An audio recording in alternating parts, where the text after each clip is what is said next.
नमस्कार दोस्तों, स्वागत है आपका हमारे चैनल ज्ञान लो में। आज हम सॉल्व करेंगे क्वेश्चन नंबर 3। तो चलिए इसको सॉल्व कर लेते हैं। इसके अंदर में क्या दिया गया है, show that the diagonals of a parallelogram.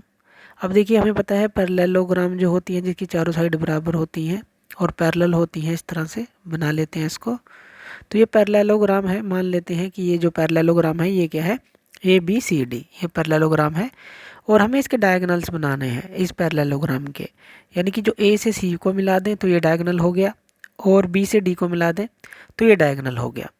तो इसने कहा कि जो डायगोनल्स हैं इस पैरेललोग्राम के, वो इसको 4 ट्रायंगल में और इक्वल एरिया में डिवाइड करते हैं।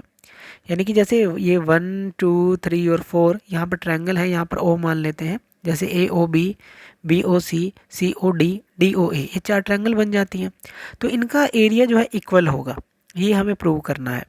तो उसके लिए हमें क्या करना पड़ेगा, सबसे पहले कोई भी आप ले लीजिए ट्रायंगल। जैसे हम AOB ले लेते हैं, एक ट्रायंगल ले लेते हैं, और उसके एक पॉइंट से हम एक परपेंडिकुलर गिरा लेते हैं इसके ऊपर, जो ये पूरा हमारे पास डायगोनल है AC।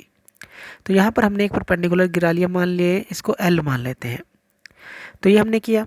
अब यहाँ पर क्या होगा, अब देखिए पैरेललोग्राम है और हमें पता है AC और BD जो डायगोनल हैं, तो वो इस O पर बाइसेक्ट कर रहे हैं। O पर बाइसेक्ट कर रहे हैं, इसका मतलब क्या है, जो AO है आप लिख सकते हैं कि वो OC के बराबर है। AO OC के बराबर, यानी कि आधे में इस तरफ है, आधा उस तरफ है। इसी तरह से BO जो है OD के बराबर है, BO OD के बराबर है। तो ये हमें पता है डायगोनल जो है ये आधा और आधा ये बराबर होते हैं, एक तरफ और दूसरी तरफ का। अब यहाँ पर अगर हम एरिया ले लें एक ट्रायंगल का, जो ये हमने AOB ट्रायंगल ली है, AOB ये वाली ट्रायंगल, तो इसका फॉर्मूला क्या होता है, हाफ इनटू जो AO होगा और इनटू जो ये BL यानी कि हाइट होगा। तो हमने क्या लिया है, AOB लिया है। तो यहाँ पर हम इसको ऐसे लिख सकते हैं, हाफ इनटू ये फॉर्मूला है इसका, AO इनटू और ये जो BL यानी कि हाइट है इस पॉइंट तक की, ये हो जाएगा। इसी तरह से एक दूसरा एरिया लेते हैं, इसी BL जो हमने परपेंडिकुलर गिराया है इसी के साथ लेंगे, यानी कि इससे नेक्स्ट वाला OBC ट्रायंगल ले लेते हैं, एरिया ऑफ OBC। तो इसका फॉर्मूला हमारे पास क्या बन जाएगा, हाफ इनटू, जैसे यहाँ OA आया था अब यहाँ पर क्या आ जाएगा, ये OC, और हाइट तो सेम ही है यानी कि परपेंडिकुलर जो गिराया था BL, क्योंकि B जो है इन दोनों में कॉमन है, AOB में और BOC में। यहीं से हमने ये जो है परपेंडिकुलर गिराया था इस पूरे डायगोनल के ऊपर। तो हमने पहले ये ट्रायंगल ली, फिर ये ट्रायंगल ली और ये इनका एरिया देखा। अब हमें पता है AO जो है OC के बराबर है।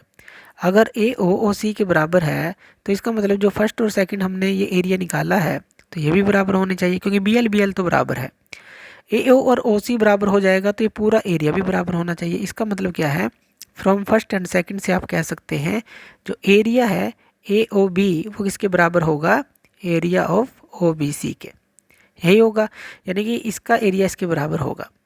सेम हमें यहाँ पर करना है, इसी तरह से एक परपेंडिकुलर गिरा लेंगे, मान लीजिए D से गिरा लें, और फिर हमें COD और DOA इनको भी बराबर हम प्रूव कर सकते हैं, या कहें कि OCD कह लीजिए, और जो OBC है इनको बराबर प्रूव कर सकते हैं। तो अब ये और ये नेक्स्ट ट्रायंगल ले लेंगे, सेम यही हमें काम करना है। तो उससे क्या होगा, जो एरिया है OBC का, हम इसको किसके बराबर प्रूव कर सकते हैं, एरिया ऑफ OCD के। जैसे हमने ये साथ लगती ट्रायंगल का एरिया बराबर प्रूव किया, इस तरह से सेम यही हम कह देंगे कि सिमिलरली ये जो है इसके बराबर होगा OBC OCD के बराबर। इसी तरह से जो OCD है वो किसके बराबर होगा, ODA के बराबर।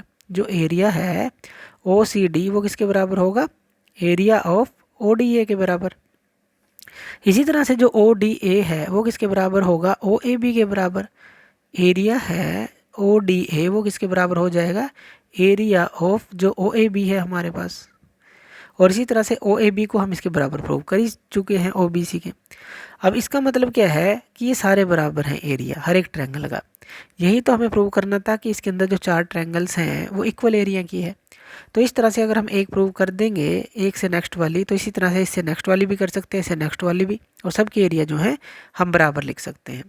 तो हम कह सकते हैं कि जो डायगोनल्स होते हैं पैरेललोग्राम के, जब वो डिवाइड करते हैं उसको, तो वो 4 ट्रायंगल के जो इक्वल एरिया की होती है उसमें डिवाइड करते हैं।